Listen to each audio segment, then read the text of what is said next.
right, all right.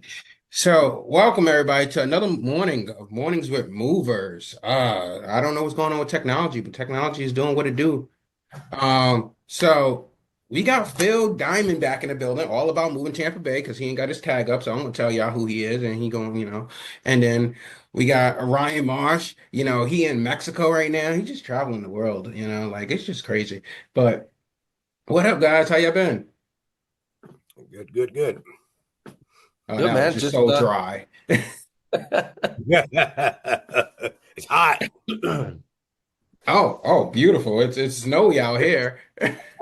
it's about to be 76 and sun here. I hear the Northeast they cancel school in my area, so a bunch of snow and ice, and I'm enjoying a little bit of sunshine. So So we're hell going to yeah. talk about how all three of us in some weird different environments. So I got snow coming down on the ground. Ryan can't breathe because he's high above elevation. Phil is just in natural hot weather. This is just phenomenal. Just checking all the boxes here on the pass today. He get to go outside with short sleeve shirts. Well, we can too, technically, but it wouldn't be conducive. Yeah. But no, so I know the topic today we was going to focus on consistency and making sure, you guys are staying consistent during this slow season. And there ain't nothing you guys don't know. You guys been around the block. And if you guys don't know what you need to be doing around this time, what are you doing?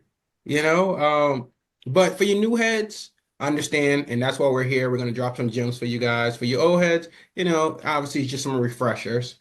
But like, comment, and subscribe down below to the YouTube channel so that we can keep dropping this content for you guys. But yeah, Phil, do you have anything you want to start with when we start on the consistent side of things? As a moving business owner, your day starts with a plan. But what happens when your movers don't show and that plan falls apart? Last minute no-shows. You're left to bootstrap, jumping in as an extra body. Yet sometimes, even that's not enough.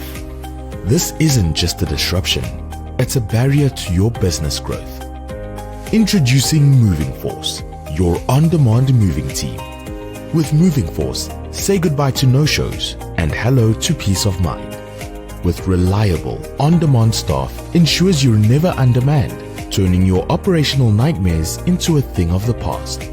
Moving Force, where every day is moving day and every move is smooth. Empower your business and keep growing without missing a beat. Join Moving Force today and move forward with confidence. Um, you know, the consistency in this business, man, it's difficult. To be honest with you, thank you guys for having me. Again, our life's journeys just kind of end up in certain areas sometimes, and it's like, wow, how did I end up here? Um, but on the topic of staying consistent, it's that's always been a challenge for I think a lot of people in the moving industry, whether they admit it or not. Um, if you have 15 trucks or 10 trucks, a larger volume of trucks, it's difficult to push those 15 trucks every day. You're saying you're pushing 15 trucks minimum 5 days a week, right? Even in the busier times too, it's difficult. It's you have to stay on top of your game, right? You got to stay on top of your marketing. You got to stay on top of this, but it's also you have to stay on top of being creative as well. I think a lot of people rely a little bit too much on Google and pay per click and Yelp and just what everyone else is doing, right? And I hear a lot of guys, man. I tell you, man, not going to call any names, but they're spending thousands of dollars a year in Google, and sometimes they're looking at their their report, and it's like, wow, I didn't even get my return back out of this Google, right? You've been doing jobs, your trucks have been out, wear and tear, but at the end of the day, you just went and gave the money right back to Google, right? And all fine and dandy till it starts not really producing, and then you're just pouring out money. So I think a lot of times, man, we miss like community marketing, right? The community is a huge marketplace. And I know some guys that's in this industry, guys, and I tell you, running 17, 18 trucks, and they're spending $0 in Google. Zero. And I'm like, man, how do you do that? And it's all about getting yourself out there and getting your branding out there, word of mouth, getting these funnels set up with referrals. I created a new program that we have here. I haven't quite implemented it all yet, but I'm getting it all together. I'm not going to comment on it right now. It's kind of something special that I'm doing, but it's we have to make a change at some point. We can't just keep going with what everyone else is doing, right? No, that makes So sense. Phil's always working on something behind the scenes. He gonna just come out being a millionaire with all these ideas he's working on. Um, exactly. um, so we do got some practical tips and tricks that you guys can be implementing as well. I know Ryan is definitely gonna voice in on this. So let's I'll keep it super did. We kind of hung around five and again, I only had about 5 minutes to prep on this one here, so I didn't get to dive too deep into the OL, but five main consistency pieces that we always try to stick with, and they're no particular order by any means, because I just slapped these bad boys together, but customer communication. You got to remain consistent with that. Training and service quality. The quality of the level of moves that you're putting out there and the training of the crews have got to remain consistent. And as Phil said, branding and marketing, you got to remain consistent with your branding and you got to be somewhat consistent with your marketing. Now, we didn't spend anything on marketing dollars, and I can relate to what Phil's saying about guys that have 15, 17, 20 trucks that spend $0 on advertisement, $0 in Google, $0 in SEO. We were fortunate enough to be one of those companies. However, we're also around for 115 years. So we were super, super established, right? So a little bit different than if you're a company that's just kind of rolling off the ground. Fourth piece, pricing and estimates. Consistency in pricing, consistency in how you are estimating particular jobs, just to make sure you're not, leaving too much out there or not enough on the table. And then lastly, what was the last one? Follow-ups and customer retention. You got to be consistent with your follow-up. And then the customer retention piece, referrals, networking, and diving down that path. I'm pretty sure those were like the top five pieces that we used to rock and roll with to remain consistent. And I know there was more, but those are the ones that really stood out to me from my side of the wheelhouse. Last minute crisis? We've got you covered. When your moving staff is short, Moving Force steps in. Instantly connect with a network of trusted movers ready to handle the job. Fast sign-ups, trusted network, reliable solutions. Don't let last-minute issues slow you down. Help is just a tap away.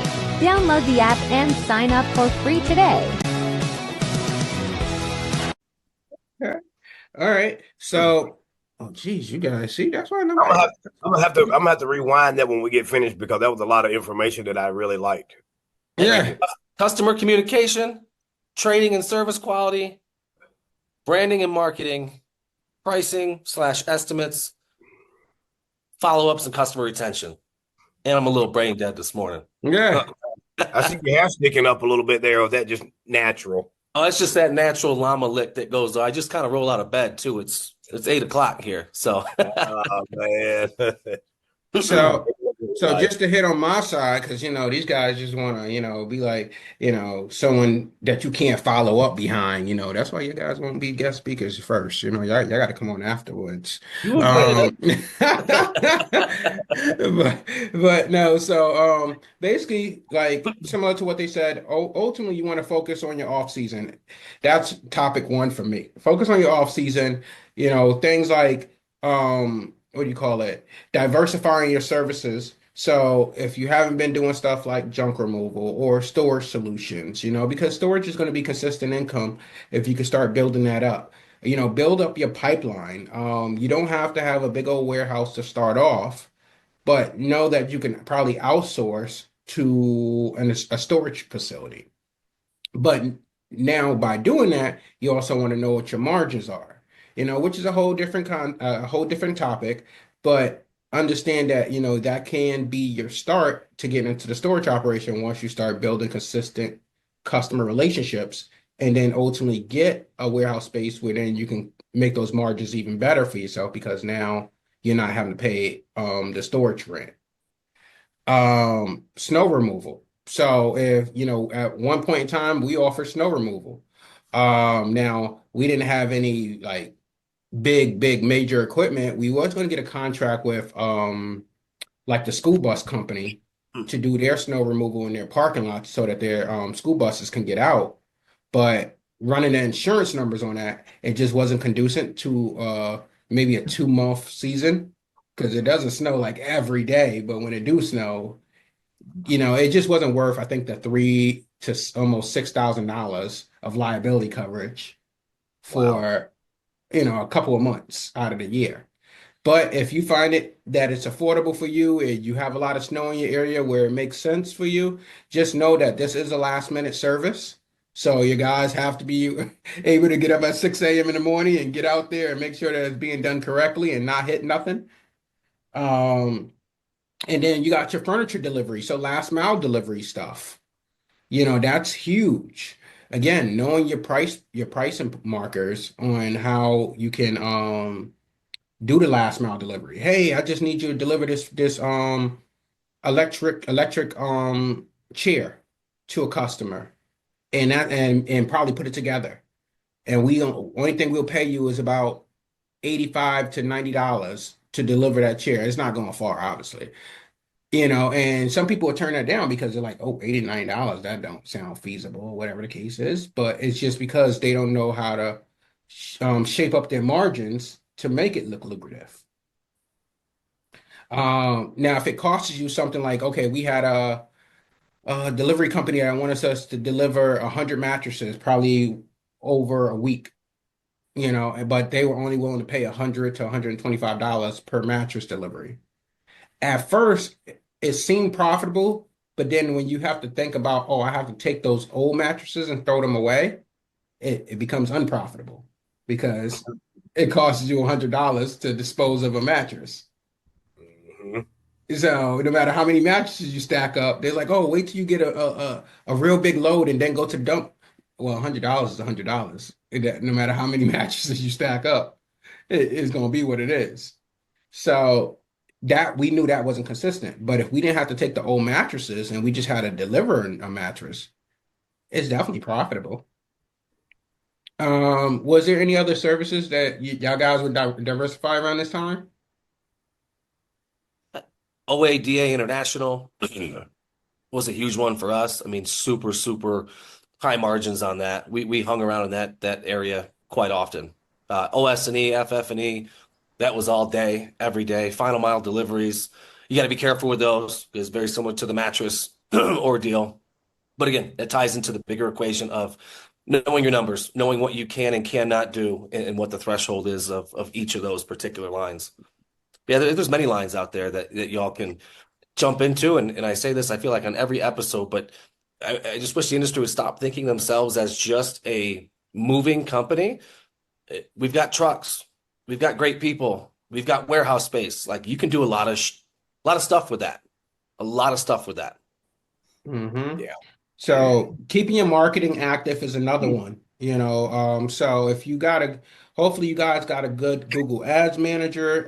If you're managing it yourself and you feel half decent competent when it comes to it, okay. But if you don't know what you guys are really doing, it's a black hole. So make sure you guys are definitely getting a consistent Google Ads manager who can really run your ads and making sure that they're driving in traffic.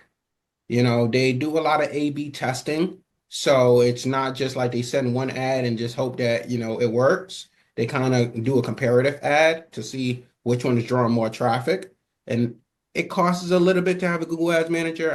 I could say I probably paid maybe $600 a month for a Google Ads manager, but it was well worth it because, hey, let me Any focus on growing the recommendations?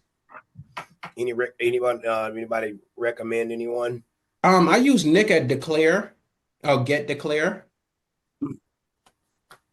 and he was really really really good. So again, It looks like you need a pen. You're looking for a pen. You saved I me. saw you going like this. I'm like, shit, I got a pen. Here you go, man. Oh man.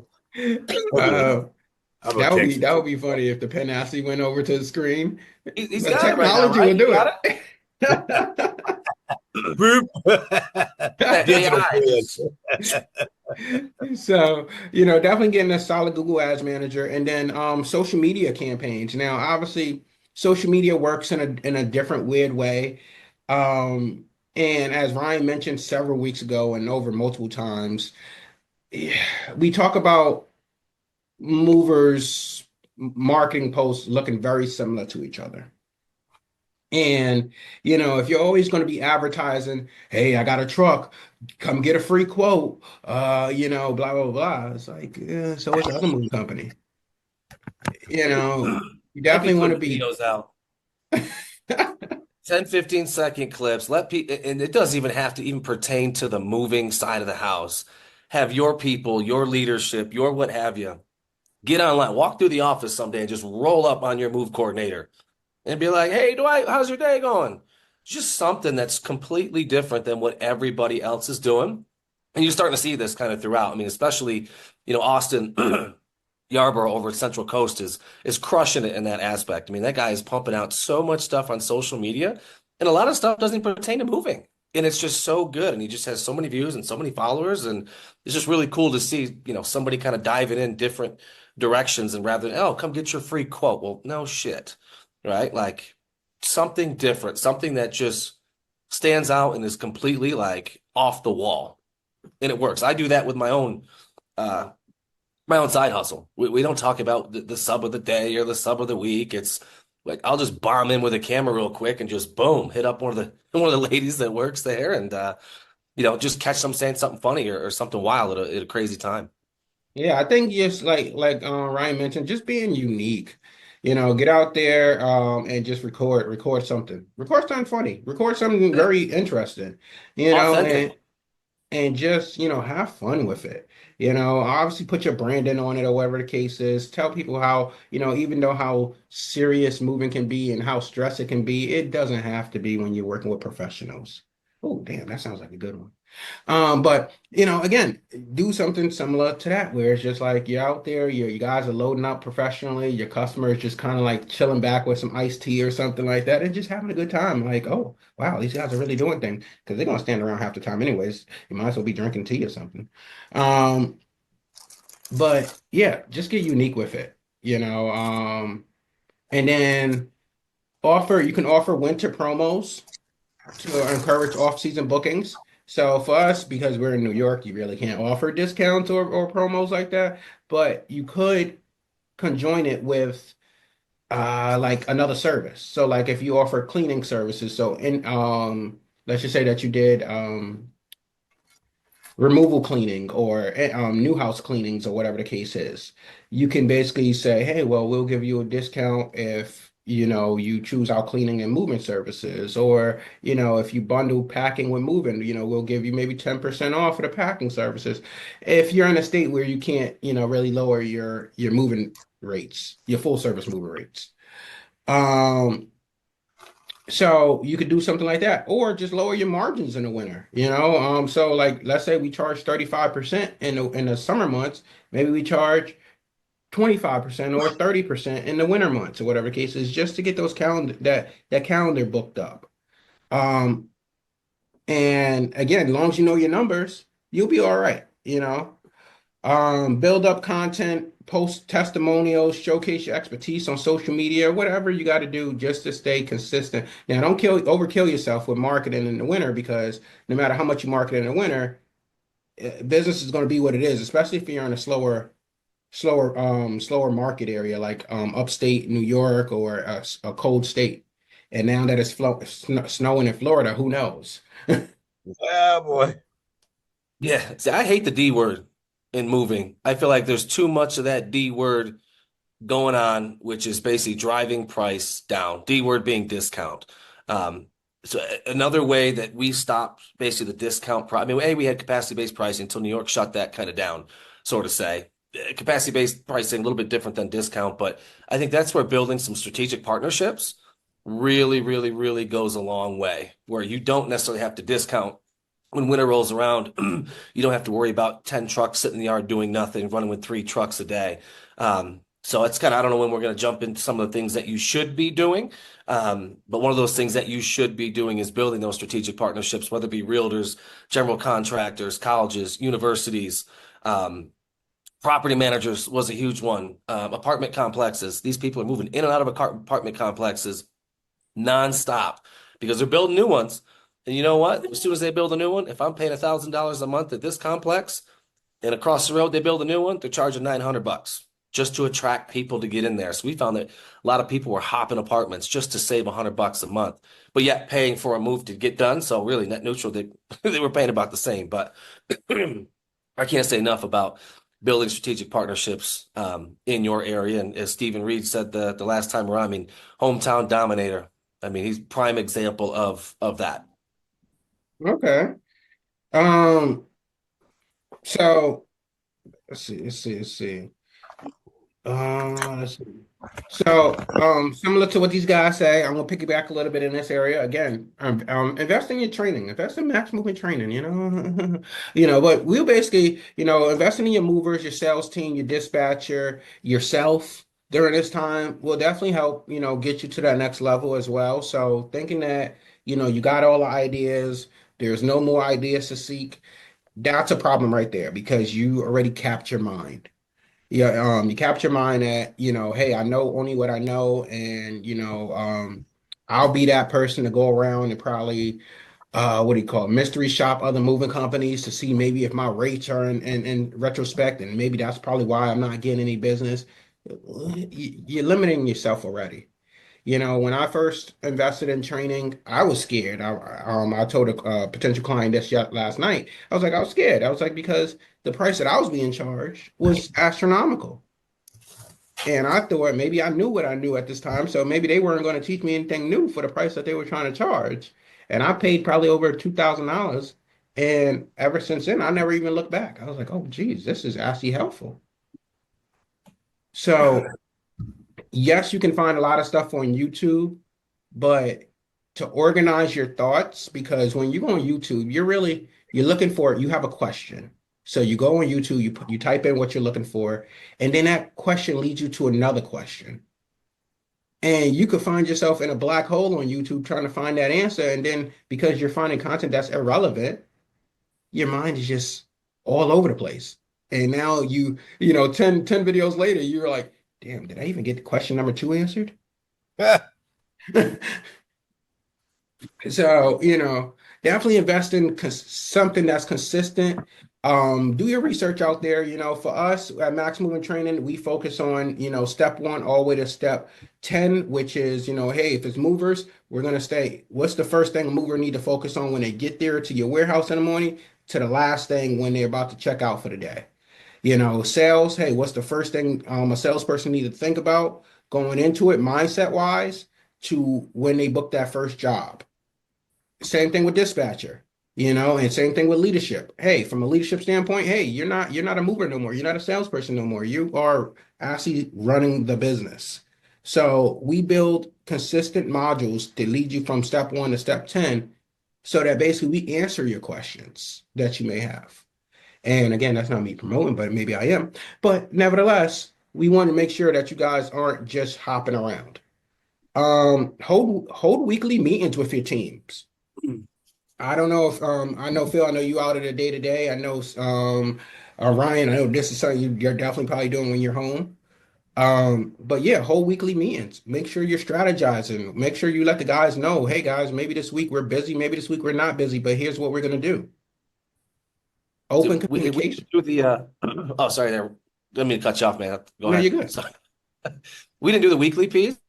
We just held 15-minute daily huddles. So from 9 to 9:15 every single day, we'd have sales, ops, finance, and leadership. We'd all pop in the front office and just sit around and, hey, sales, what do you got in the pipe? Ops, where any bottlenecks, any this, what can we take on, what can we not? Finance, where are we at? Is there any outstanding commercial things that need to be paid? Is there any what have you? And then obviously the E team or C-suite, what have you, where are we at? What have you heard? What have you seen? And just that 15 minutes per day was enough to get us all basically rowing in the same direction. Because as you both know, obviously being, Phil's not probably as deep in the business as he used to be. And Dwight, you and I are kind of retired, I would say, at this point. But things change quite a bit. A week, a lot of things can happen. So we found that, hey, 15 minutes a day, right? Rather than have that hour-long weekly meeting, quick 15-minute huddle went a really, really long way. And it kept that entire team rowing in the same direction each and every day. Because every day something changes in this industry. Every hour, for Christ's sake, I feel like.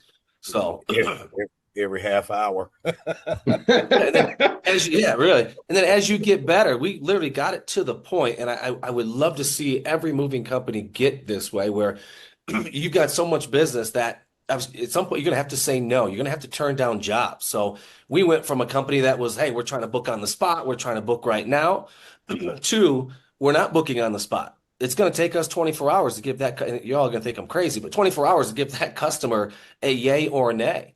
So that's when we basically backtrack and look, hey, what does our capacity look like? And what jobs do we have? Do I want to take this $700 local job and book it immediately? Or do I want to take this $15,000 commercial job? Well, if I took that local, I probably can't get that commercial. If I take that commercial, I probably can't get that massive international job. So we were able to basically plug and play based on margins and what makes sense for our business at that time based on our current capacity, if that makes sense. No, it definitely makes sense. Makes a lot of sense. Yeah, no, we used to have a scheduler that my dispatcher used, so that basically we made sure ours was consistent, and it worked. Like if we implemented it in the slower season, it kind of helped us, implement it during the busier season as well. But basically we would have our allocations on there. So we would say, well, hey, you know what? First we'll have block time. We'll say, so Monday is for team one and team one, team two, and team three, with team four being off. And then we'll have like some type of rotation with all four teams, where obviously primary, these teams are going out these days. These teams were on backup, and then this team was off. And every team worked together all the time. So it wasn't like, oh, well, John is with team two this day or team three this day. It was just kind of like we kept it that way, so that basically when things got rough, it was like, hey, we know that Mondays is team one day, team two day is Tuesday, whatever the case was.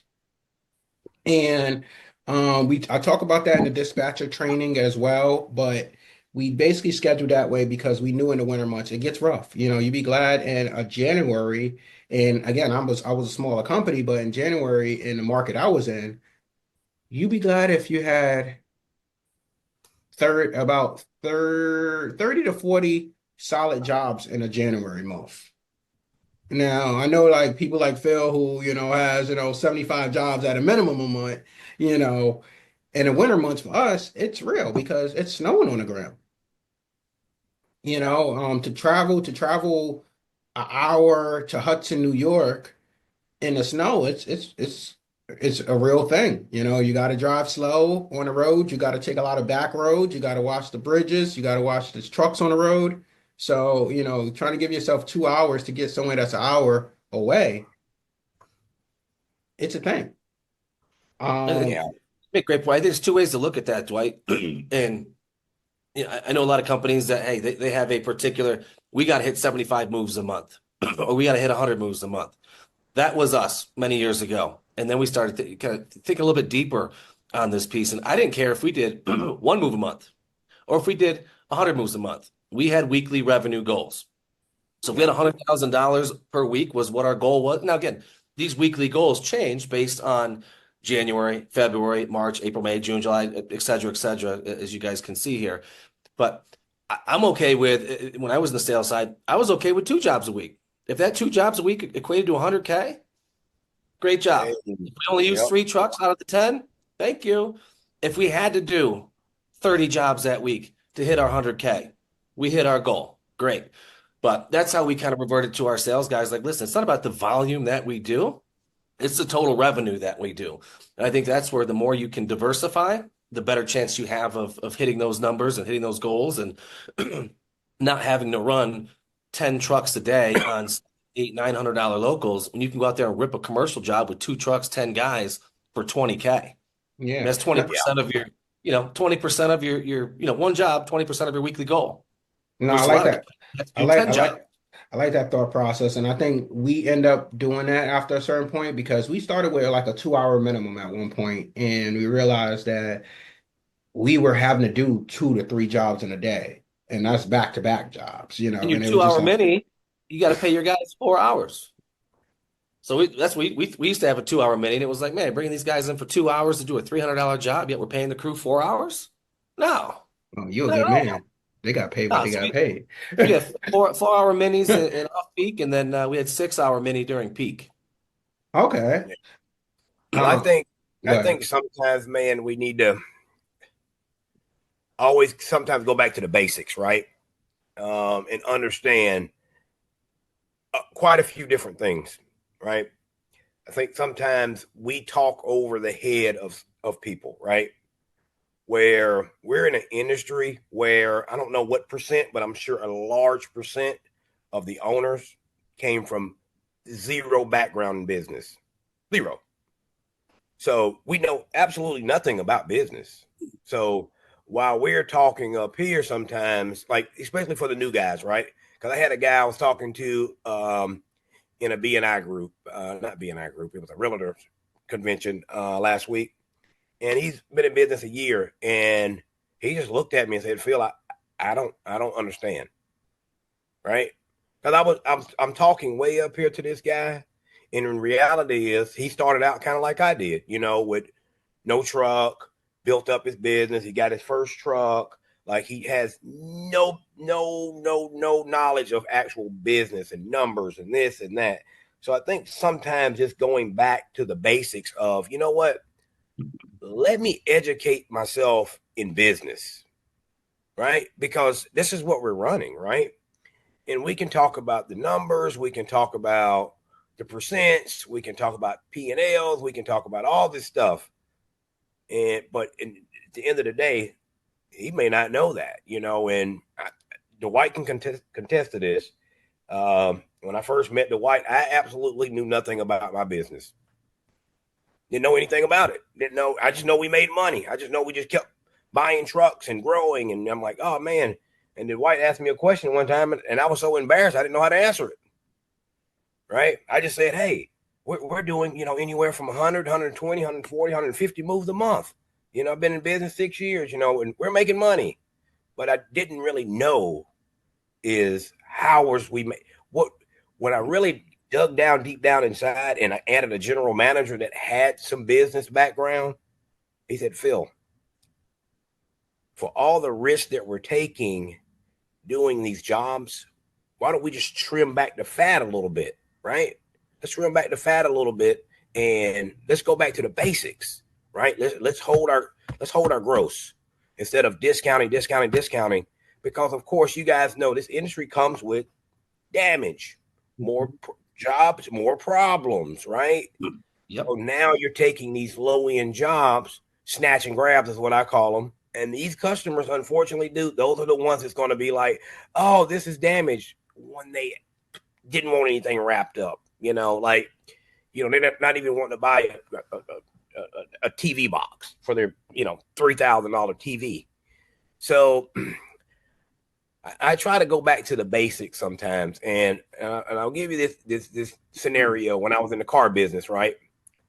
When I originally got in the car business, I sold a lot of cars. I didn't know anything about cars, right?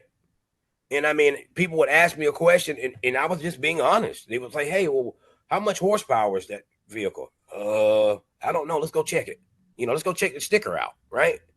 Now, there was no way in the world for me to know the horsepower on all of these vehicles, and how much is the towing capacity on this F-150 and, like all this stuff, right? There's no way that we can absorb all this information. If we could absorb all this information, we definitely wouldn't be selling cars. We'd be like a scientist, right? Hey, man, you're speaking to a fellow car guy here. I sold a Yeah. ton of cars and loved it. And I love what you're saying. Back to the basics. when I had a customer come in that just left the Toyota dealership down the road. Now we sold like 9 different brands, right? Simmons Rockwell, shout out to you guys, still crushing it in New York State and Pennsylvania. I knew the sales reps down at Toyota would just, oh, Toyota, it's reliable, it's great. You're 300,000 miles. Oh, drive it. Yeah, 40 grand. See ya. Right? They come over to me. What would they get with me?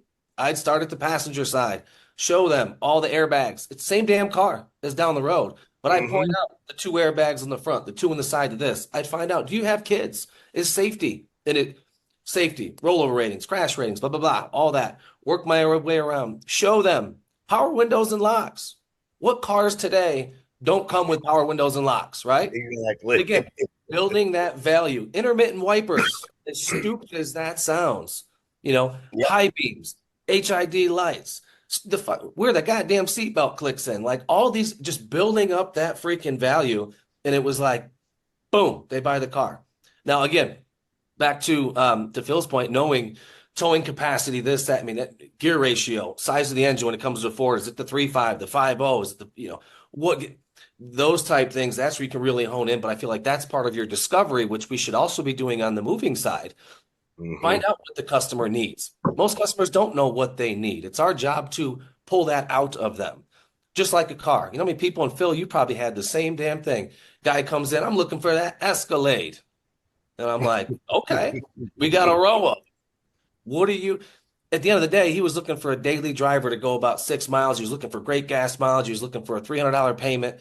And I'm like, well, why are we looking at an Escalade? Oh, Mhm. dude, that's right there is big, man. So, That's so a I was, $1,500 payment when you got a $300 budget. so I would So I'm say, not even going to drive the Escalade, because when I put you on the car that you actually need and you can afford, imagine going from an Escalade to a Hyundai Sonata.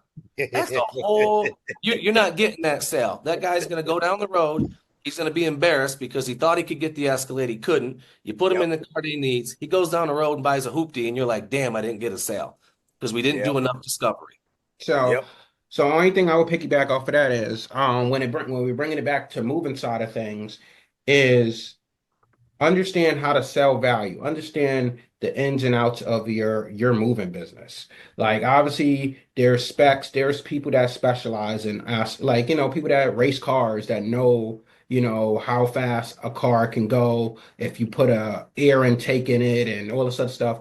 And maybe you just coming into that industry or your moving industry, you don't know what under what's under the hood, but it's your job to know what's underneath the hood so that basically you could sell value to your customers so that basically you don't. So I've heard people say when a customer say, well, you guys are expensive, and a quick response to what they would say would be, well, I got to pay my guys this, I got to pay insurance this, I got to do this. They And don't at the end care. of the day, you're not selling value, you're telling somebody about something they don't You're care right. about. Yep. They don't care. I'm So telling you, back to the basics, as Phil said. I mean, how many moving companies out there, when they're on that in-home survey, virtual survey, that first initial call, how many people talk about how we pad, how we wrap, how we have home care kits that we roll up and we roll out the red carpet, literally, the rug runners, the red ones. We roll that out, how we protect your banisters, how we have door jamb covers, how we put pads underneath our walkboards in your concrete driveway. As small as that is, how many people go out there and drop them walkboards on the concrete driveway or asphalt and you get a scratch? Customer bitches or mm, complaints about that. Back hmm to the basics. And I feel like the more value we can add, it almost, I don't want to say takes price out of the equation, because price is always going to be, top mind awareness for our customers. But I call moving companies not every day, but at least twice a week. I'm calling moving companies, pretending I am a customer, just to hear how they talk, act, sniff me out, and whatever.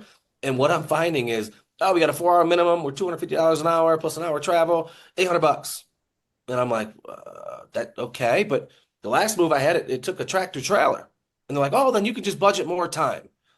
I'm like, nobody's taking the time to get to know the customer, to ask the questions. And I know we talked about this many, many episodes ago, but you call a moving company right now, what are they asking? Origin, destination, move date, are you flexible? Maybe. Do you need packing? If that. I didn't ask hmm those questions till the very end. Are you excited for your upcoming move, Phil? And you're going to tell Exactly. me one of two things. Hell yeah, Ryan, I'm excited because my wife just retired. I'm moving to Tampa Bay and I'm gonna live life, right?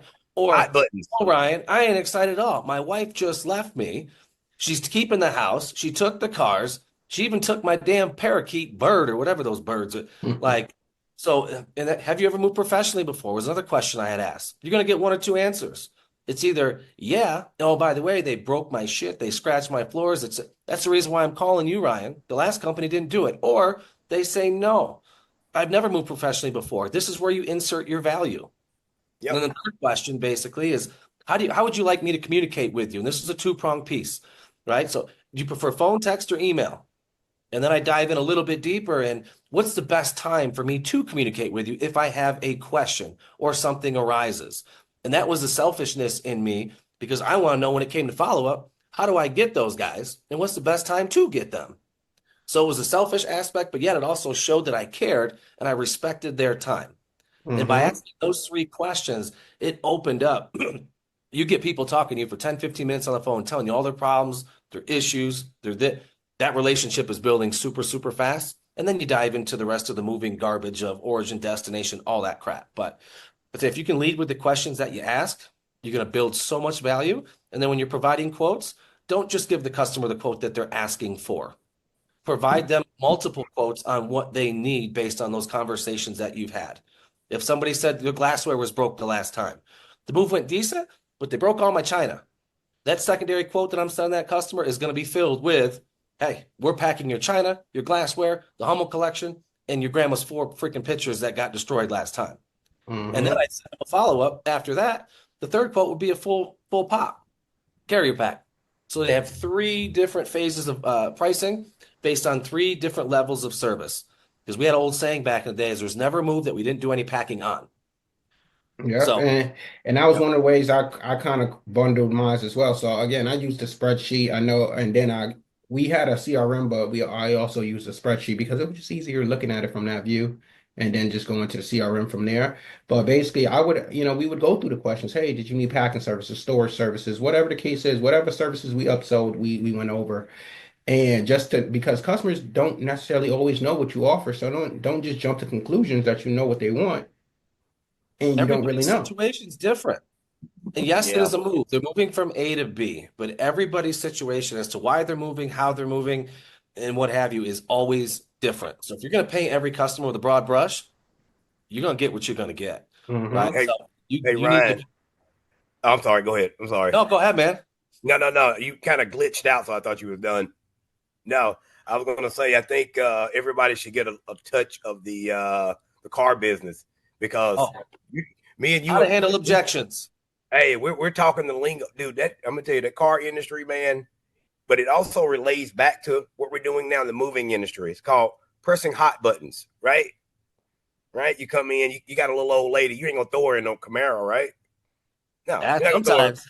Yeah, yeah. It just depends on the little old lady, right? She Yep. might come in, and looking for, oh, I need something with, roomy, kind of looking at a minivan. Now you immediately going over there and throwing in a 2-seater car, done deal. You're dead. You know what I mean? Because you didn't listen. And it's the Little thing. same. It's the same thing in the moving industry, right? And this is what I tell my guys: you gotta listen. Stop talking. Sometimes you have to listen, right? It's like the China situation. We had a client, and dude, this China set meant everything in the world to them, right? So I instructed the guys. I said, what I want you to do is, I told the guy an estimate. I said, not only are we going to paper it, but we're going to also bubble wrap it. I said, generally, we make 1 layer in a dish barrel, but this one, we're going to make 2 layers. I'm like, the box, you can throw it off the top of a building and won't nothing break. And the guy called 2 or 3 days later, and he was like, "Hey, man, we really appreciate it." He was like, "Your guys overkilled that China, and I really appreciate it." Now you can't overkill everything because you get some customers that say, "Oh man, look at all this paper they use. They were just trying to burn up money," you know. Now you don't want to be wasting a lot of these supplies with people's money on a dollar plate, right? Or some cheap old cups, so you have to get down to the nitty gritty. Like, and I like that, Ryan. I like what you said about, of course, we're getting back down to the basics and actually listening to the client, because sometimes we get over, once again, getting away from the basics of, you know what, I got plenty of jobs booked. I'm going here to do this estimate. You gotta treat that estimate like you ain't got nothing else, right? We're gonna talk about the floor running. We're gonna talk about the door jams. We're gonna talk about everything I talked about when I began this business, when I was hungry. Once again, though, you know, this industry is filled with a lot of really non-business owners that actually turn into business owners, right? So we're easily distracted. A lot of us have ADHD, dude. We can't stay focused for 30 seconds. Like, you know, I done got up, moved. I done walked around the building. Dude, I'm smoking a cigarette. I'm like, I can't sit still. Like, and I think a lot of us entrepreneurs, we suffer from this, right? ADHD. A lot of people don't want to talk about it, but it's true. We can't stay focused. You know, we want to keep, you know, and then of course, but when it comes to sales, dude, we have to remain grounded, right? And that's been the key to a lot of my success, of learning myself a lot. And it just kind of boils down to dig deep down inside of yourself, because your business is not going to work if you're all over the place. No processes, no nothing. It's just, you're just going everything off of a whim, you know, and it may work for a little while, right? Until you get to a point of saying, you know what, I want to grow my company, and you bring in people and they're like, next thing you know, somebody's robbing money out of your bank account. You know, you don't even realize it, you know, like, you know, stealing all your supplies, guys taking your truck to go move, you know, their grandmother, you know, after a job. You don't even know nothing about it. So the basics, man, you know, and that's, I tell you, man, I think a lot of people fall short there, 100%. you know. So I always suggest, like, to people, like, I do a lot of, I have really no schooling, no background in school, middle school education.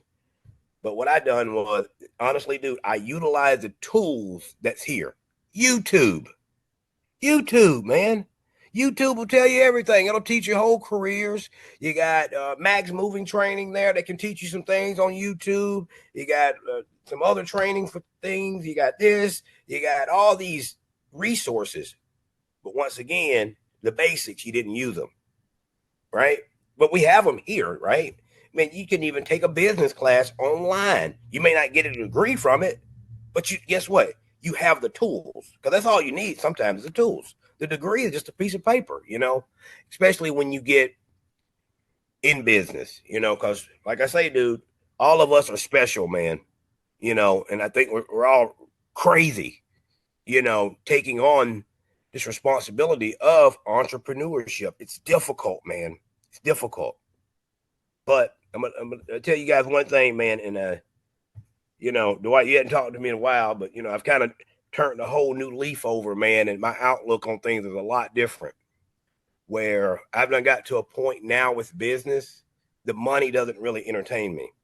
Not saying that I'm on this high horse. I have a lot of things going on, right? And a lot of different avenues and things that I'm trying to learn. But, and I'm gonna tell you what was a huge game changer for me. And you guys may not be religious, and I'm not really that religious kind of guy. But I told myself I've accumulated a lot of things in life and accomplished a lot of things in life, financial goals, even talking about retirement in a few more years, stability. Now, I want to find a guy that has managed to go through this hurdle, right? This whole, being a owner of anything, man, it's difficult. But I want to talk to this guy or woman, it don't matter. They've managed to go through this, and they've went through business, life, and they've managed to stay and keep God first. Not to be religious, guys, but I'm talking about genuinely good people. Not a guy that during the day he's okay, but at night, you know, he's sleeping over here around with this woman. He's at the strip club. He's snorting cocaine at night. You know, he's, you know, pulling shady stuff. No. It ain't even about that no more. No.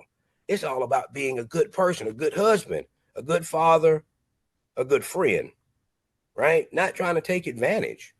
And I'm going to tell you, man, be honest with you, dude. my life has changed. Everything has changed. The people I communicate with, the way my wife looks at me, the way my kids look at me. Because even though I thought 2 years ago that I was the greatest father in the world, I really wasn't. I really wasn't even there.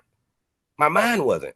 The entrepreneur, bro, this stuff is it really messes with you to a point where you start thinking you're going crazy, right? But I would say to that is we talked about this in our very first episodes, and yeah, we up to like 80 episodes now. But in our very first episodes when we had Cliff on, we talked about, hey, you guys or ladies need to get therapy, counseling, Mm-hmm. because this business is, can mentally break you. Oh yeah. You got the high months when you guys are making so much money that you don't know what to do with it. And then you got the slow months where you guys ain't making no money and you're like, oh geez, what am I gonna do? Let me dig in my savings. I could be out of business. And it messes with it takes a toll on your mental space.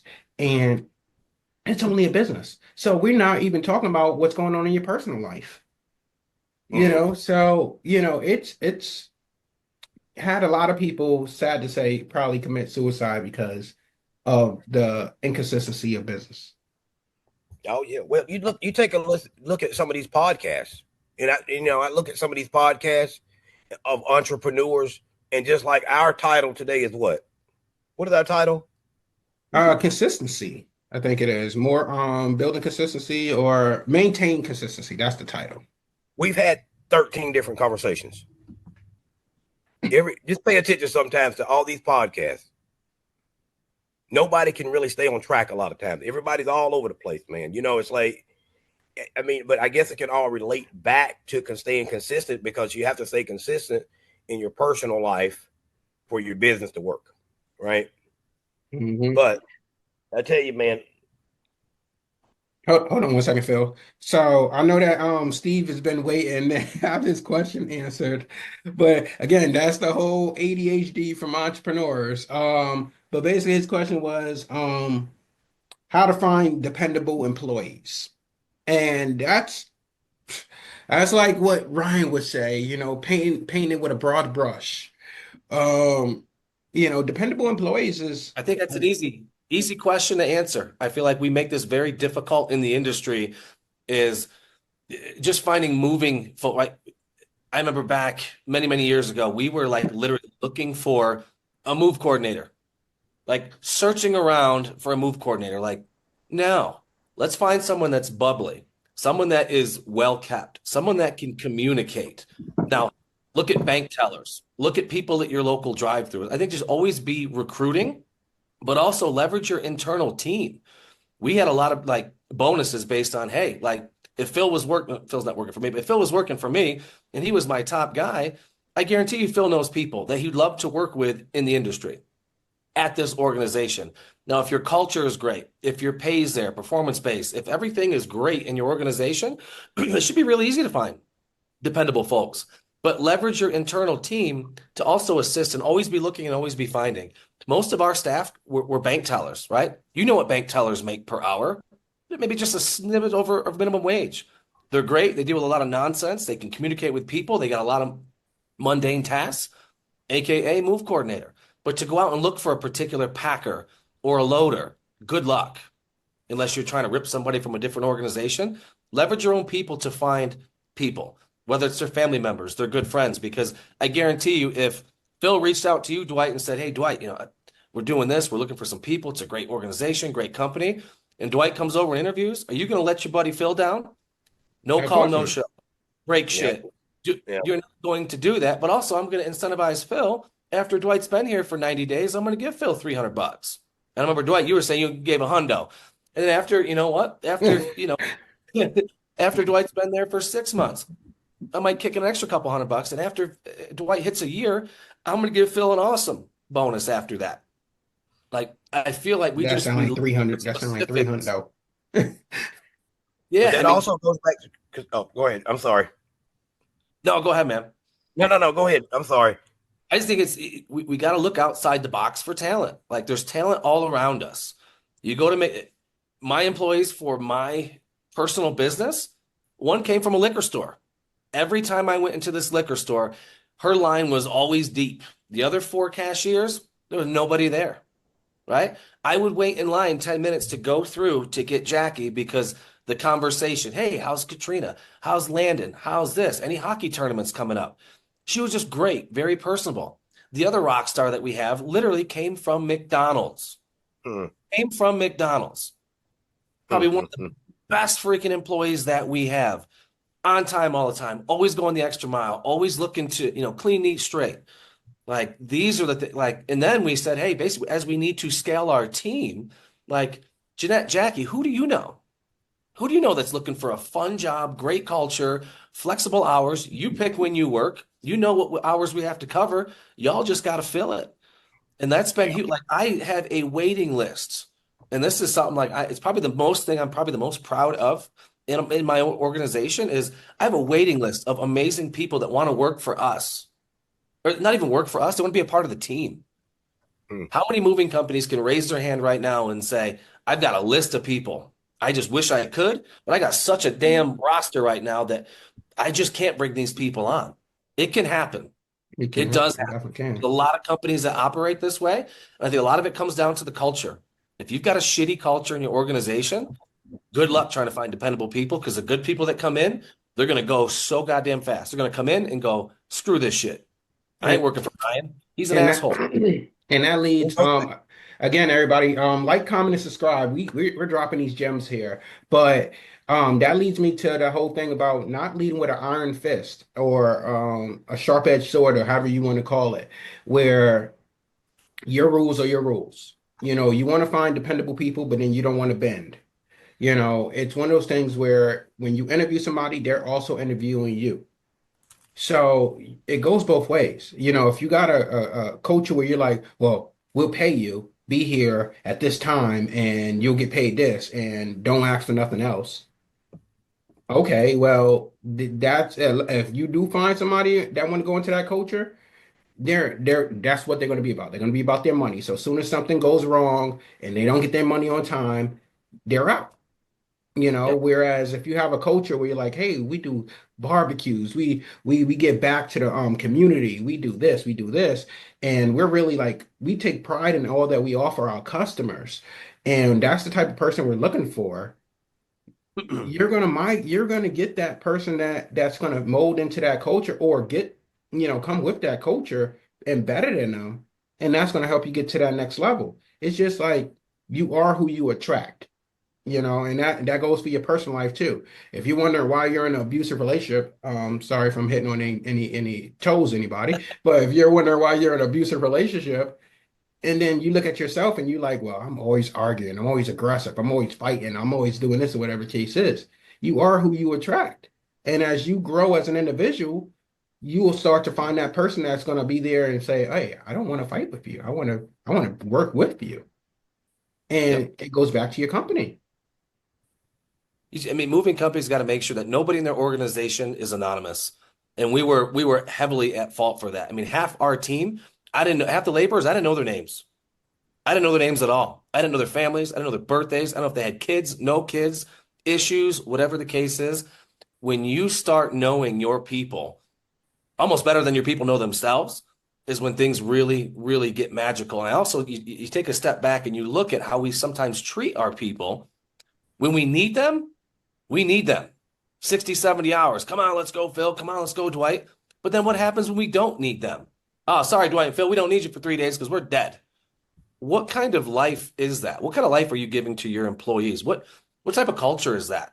Right now, yes, there's going to be times where we're going to have 60, 70-hour weeks, and there's going to be weeks that are going to be 20 or 30-hour weeks. But how can you kind of minimize that? So we, instead of, we canceled our lawn care guy. We canceled our snowplow guy. We canceled our cleaning companies. Thousands and thousands and thousands of dollars we were spending on some of these pieces. And it's like, hey, but again, this is knowing your people, being transparent, having that honest conversation. Hey, in the 120 days of summer, guys, we're going to be fucking cranking. Or sorry, I didn't mean to say a bad word, but we're going to be cranking. I just get a little passionate about this here because we were on the opposite side of this and we made it to the Golden Gate, sort of say.